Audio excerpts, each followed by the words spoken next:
Well, as the president just said, the country's education system is still facing numerous challenges, top of which is a learning crisis brought about by lack of resources and infrastructure, disparities, and access to quality education.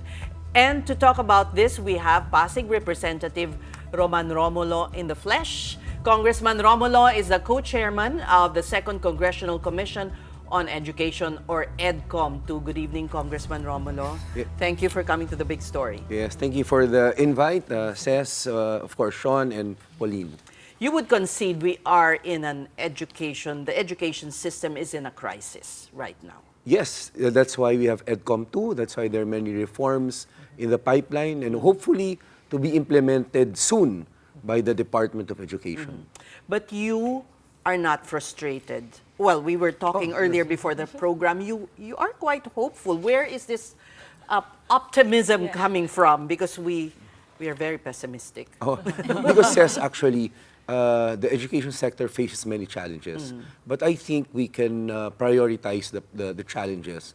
And the number one priority is to face the congested curriculum, which is really affecting the quality of education. So that is something that is doable.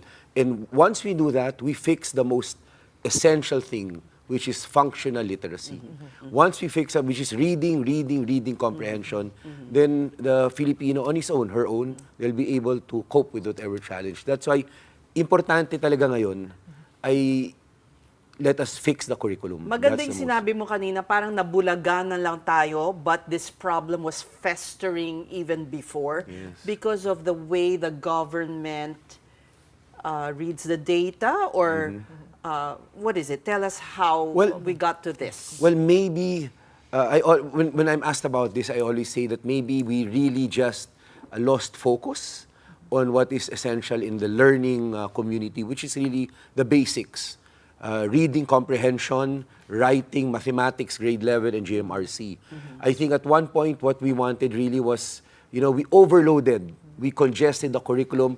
At one point we had more than 15,000 competencies.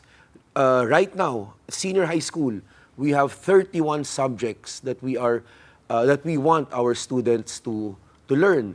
And I think this came about because we trusted Filipinos. We knew that we were smart. We knew that Filipinos are smart. We knew that we can rely on them. And the we data, can't anymore. and the data that we got, I think, misled us because we've had this PSA FLEMS survey. Yes. Please talk about that. I wanted to hear that. Yes, we've had this PSA FLEMS survey ever since before. And I think many Filipinos were always wondering, they would, that was, I think, started in 1992 or 1994, then that's every 5 years. And every time that survey comes out, I think Filipinos would be surprised that they would say 90+% of Filipinos are literate. And then we see our NAT results, our ELNA, Carla, those are the assessments given by the DepEd. We see our international assessment results. That's the PISA, SEA PLM, TIMS, saying otherwise. And then you have our own PSA saying, walang problema, 90+% are literate. And that's Kasi where... mali ang tanong. Mali ang tanong eh. The metrics have been updated though, right? Yes, now it's been updated. That is why hopefully we will get a better picture. I was telling Ces earlier that last year when we were reviewing the FLEMS PSA, in one of the councils, we noticed that there was a question that asked, they were asking a Filipino, nag-graduate ka ba ng high school? If you answered yes, the assumption was, literate ka na.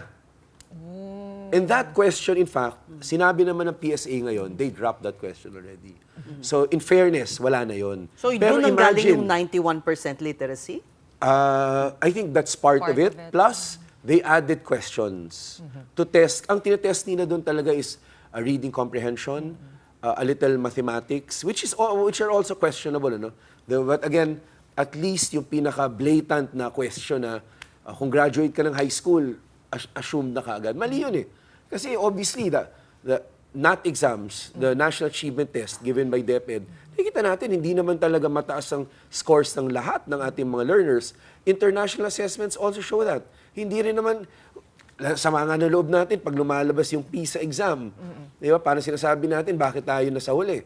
So obviously, we have to also correct our data, we have to correct the numbers that how we ask questions so that we get the right context of where we are now.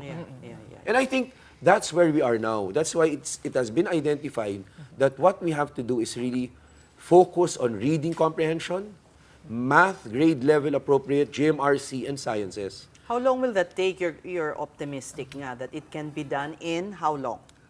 For me, maybe as long as we implement it fully from K to 12, probably 3-5 years, we will see a big change. And I say this because a year ago, 2 years ago, USAID ABC Plus already had a project here in Regions 5 and 6. They had a project wherein they introduced, in fact, they introduced the Carla, which is now used by DepEd. They introduced a system of teaching and Carla? assessment. Sorry. It is an Ang dami assessment. mong mga acronyms. I have trouble catching. Yes. It's comprehensive reading Okay. assessment. Okay. It's a way of teaching, di ba? No, no. A methodology. The Carla is It's the the assessment. assessment test. It's the test Assessment. to determine the reading comprehension. Doon nang galing yung 19.1 million. Iba yan. Iba pa yun. That is the Yun. FLEMS That yung PSA. FLEMS. That is the FLEMS. Ang Carla is grades, after you exit grade 3. Okay. And then So 4, basic pa. basic, yung key stage 1. Okay. After that, papasok na yung National Achievement Test, yung NAT. They also give that. Yun ang DepEd test. Anyway, sorry, interrupted your train of thought. You were saying you are optimistic because... Yes, because there was a pilot done before Regions 5 and 6, about a year, 2 years ago, wherein they introduced a method of teaching reading comprehension, mathematics, and based on the Carla results that they came out with, there was an improvement. Improvements were shown. Of course, meron pa rin naiwan. But then, still positive tayo na within 1 year, medyo mataas rin yung improvement. So, based on that, that is what we're all telling DepEd, apply na natin yan. So, Kasi apply na ba? in a way, I think they will begin to do that. But the thing that DepEd is doing now, una, we started Monday. Yes.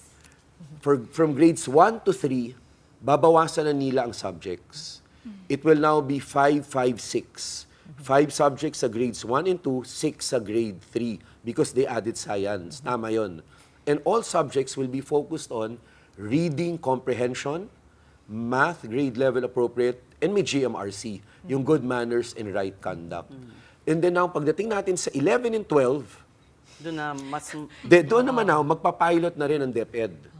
They will pilot in about 800 schools. Yung 2 tracks na lang, di ba? 2 tracks Instead na lang.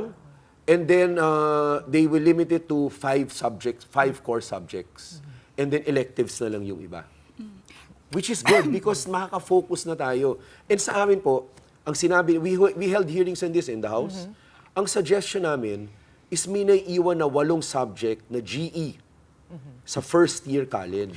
Ang suggestion nga namin, let's not reinvent the wheel. Kopyahin na lang natin yung 8 subject na yon. 4 sa grade 11, 4 sa grade 12. And then in the next hearing, SHED and DepEd came back to us. They confirmed, tama ho, 8 yan. There are 8 remaining. Pero, sa 8 yan, 5 na lang pala ang wala. That is why yung 5 yun yung inadopt ngayon ng DepEd as their 5 core subjects. Yung 3, according to them... Ano yung 5 yun at ano yung 3? Yung 3 na lang. Yung 3 kasi yun yung controversial. Yung 3 kasi, yun yung parang world history. Nandun yung philosophy, ethics. Okay. Yun yung naging controversial, yung ethics na yun. And then the other one was, I think, contemporary art. Okay. Parang So yung mga ganun, mas art siya. arts and humanities. Parang gano'n. Pero yung ethics, naging issue yan eh. Kasi sinasabi nila, wag alisin. But as in the next that hearing, we were telling the SHED and DepEd, of course, final say sila. Pero whether it's 8 or 7, imagine, kahit 7 lang, that is 21 units. Pag tinanggal mo yan, babawasan mo ang kolehiyo ng 1 whole SEM. And mas magastos sa kolehiyo. In fact, yun naman talaga yung original intent ng K-12 or one of the original commitments. Sinabi nila sa atin nun, tanggapin nyo na ang K-12, babawasan naman yung kolehiyo.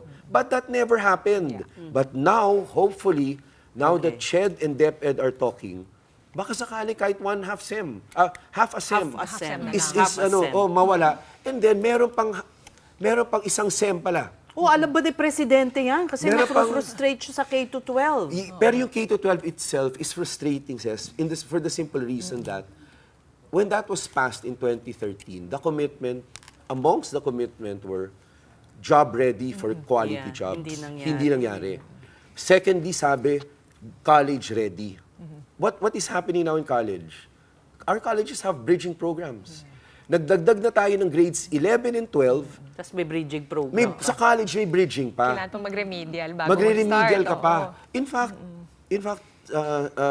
Sean Paulina, there are cases that now, kung magkamali ka ng strand na piliin, You can't. malilimit rin yung programs that you can choose in college. Example, if you want to go into engineering, Kailangan science. STEM. Kung hindi ka nag-STEM, Hindi ka pwede mag-engineering. hindi or may bridging programs ka. So bakit natin pinahirapan? And that is where I think many Filipino families are getting their frustration from. Na parang That's why they hate K-12. Oo, kasi yung commitment hindi naman ganito lang, even yung job ready. What do we give our tech voc graduates now? We give them NC2 mostly. Ano ibig sabihin ng NC2? Under our own Philippine Qualifications Framework, it means may skills ka, pero hindi ka pa pwedeng mag-isa. May nakabantay pa sa'yo. Very You're not quickly job lang, ready. Roman, bago kayo nag-adjourn, may proposal yung both houses na magkaroon ng cabinet cluster. Yes. Are you in favor of that? Well, we passed that resolution Yes. and I authored the one from the House. Yes. So is that It's going your to idea. come through? That's follow? an EDCOM 2 idea, in fact. I think that is essential. Kasi when we tri-focalized, remember nung 90s, hiniwalay natin. Yung Dati CHED, DEX ata eh. Hiniwalay natin. Nagkaiba-iba nung direction eh. So dapat talaga mapagsama sila. Because Parang whole of government approach yes, na. Kasi sis, Crisis ang na. teachers ng DepEd, saan nila nakukuha? Graduates ng college natin, education. So kailangan yung curriculum, alam naman talaga. Dapat nag-uusap sila kung ano yung tamang Oo curriculum. nga naman. Kasi Congressman, sila yung tuturo eh. I'm very sorry we're running out of time, Kong, no? But I needed to ask about the no-fail policy. Yung mga estudyanteng pumapasa kahit That's your regardless of advocacy their... talaga. Pinapasa lagi. Opo, regardless of their performance. Bakit ba may ganun, Congressman? And how can we address that? Ako kasi, Pauline, to be honest with you, I subscribe to I'm against right now of any retention of any student.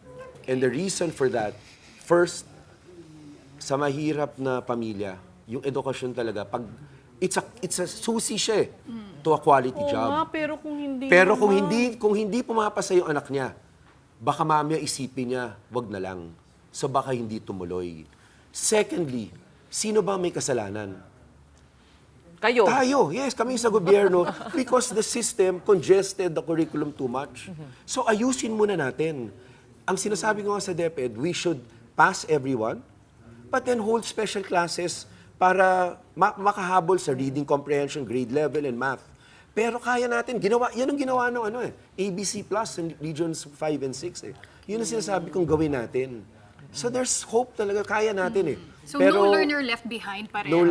Except kung talagang ayaw nang pumasok naman talaga ng paaralan. Ayaw ko naman yung teacher pa yung maghahabol sa bahay para kausapin, bumalik. Kasi kawawa rin yung teachers eh. That's another problem that also should be discussed. Wow, we didn't even talk about the money yet, the classrooms, etc. It's such a complicated. But the classrooms in the House, we already passed on third and final reading. Alam naman natin na totoo, buildable space is a problem. So what we need to do is ask help from the private sector. So sa amin, we want to expand the voucher system to grades 1 to 6 also. Kasi, Para sa private schools? kasi kung hindi nakasya sa kung quality naman yung private school, let's ask the help na ng private school. Kasi the ratio we will never get. Kung pipilitin natin, pinupuno natin yung DepEd Yun schools. din yung sinabi kagabi ni Benjo Basa sa atin na pabor siya doon sa voucher system. Pwedeng ibalik daw. Yung amin, we passed May it pera already. para dyan, mahal ang expand. private. Ano tayo, we don't, it's really a voucher. So, kahit pa paano may sharing doon ng private. Okay. Alright, well, teachers pa, pero wala nang time. Balikan na lang ulit, Yes. Congressman. Sige. Well, we thank very much EDCOM 2 Co-Chairman Pasig City Congressman Romulo.